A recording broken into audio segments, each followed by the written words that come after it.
Ebyokwerinda bikedde kunywezebwa ku kkooti ya LDC bannakibiina kino bwe badde baleetebwa mu kkooti oluvannyuma lw'okukwatibwa bwe baali bagenda ku kitebe ky'ekibiina kyabwe okwogera ne bannamawulire e Makerere Kavule. Enguudo ezibadde zituuka ku kkooti zombi zibadde nzigale nga tewali mmotoka yonna ekkirizibwa kuzikozesa nga n'abatambuza ebigere basooka kwennyonnyolako. Oluvannyuma bannanuupu 9 baleeteddwa ku kkooti eno. Bano kubaddeko Francis Zake owa munisipaali y'Emityana, Hassan Kirumira ow'e Katikamu South, Charles Tebandeka ow'e Bale kwosa n'abalala.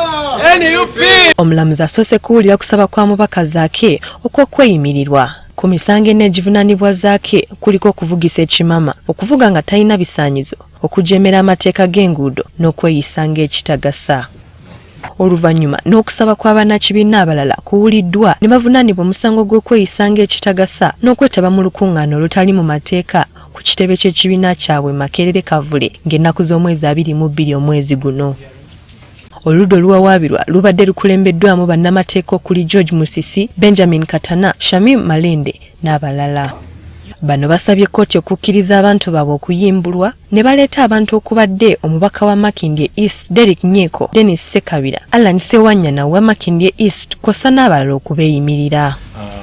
Oludda oluwaabi nga lukulembeddwa Timothy Adud lusabyeyo obudde okwetegereza ebiwandiiko n'empapula z'abaleeteddwa okweyimirira abantu bano.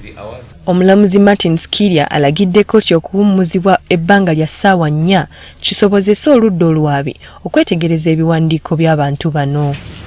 Kkooti bwezzeemu okutuula, oludda oluwaabi lutegeezezza nga bwe lutalina kwemulugunya ku bantu baleeteddwa okuggyako omubaka Alan Sewanyana gwe bagamba nti akyalina emisango mu kkooti y'abakalintalo, ekintu omulamuzi kyasambazze. Take note that by him being before this court, he must be on bail from the same court.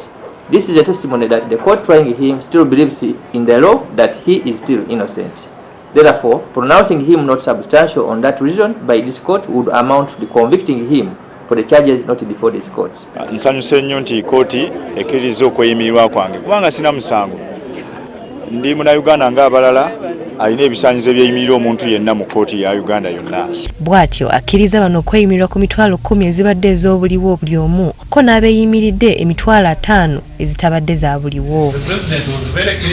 Y'omubaka Zake ayimbuddwa ku kakalu ka mitwalo 2 n'abamweyimirira buli omu obukadde 10 ezitali za buliwo. Kyangu nnyo tugambye state temulimiza unnecessarily.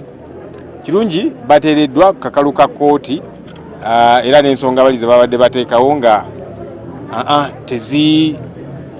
tezizitowa kimala. Tusanyusizza kyekyokuba nti tukyalinayo abalamuzi abalina ensa abakyasobola okusala emisango gino weewaawo mu kutiisibwa okungi naye nga bagoberera amateeka. Wabula ebyokwerinda byongedde okunywezebwa ekireetedde bannakibiina okutya nti abantu baabwe ate bandiddamu okukwatibwa. Kino kibawaliriza okubayingiza mu mmotoka ne babaddusa okutuuka ku kitebe ky'ekibiina kinnuupu e Makerere Kavule nga bwe bagobererwa ab'ebyokwerinda. Abayimbuddwa baliko bye boogedde. Era ffe tetwakwatibwa, twawambibwa buwambibwa era nga tukivumirira ekikolwa ekyo era nga byonna bye batutaddeko byakyewuusa tebiriiyo. Okubanga ffe tumutusiba okubanga tuyimidde ku mazima tekigenda kunafuya mitima gyaffe wabula kyongera kukalubya mitima gyaffe ate mbakakasa tukyalwana paka nga tulaba nti bye tulwanirira biri mu Uganda. Omusango gwongezeddwayo okutuusa nga 26 omwezi ogujja bwe gunaddamu okuwulirwa.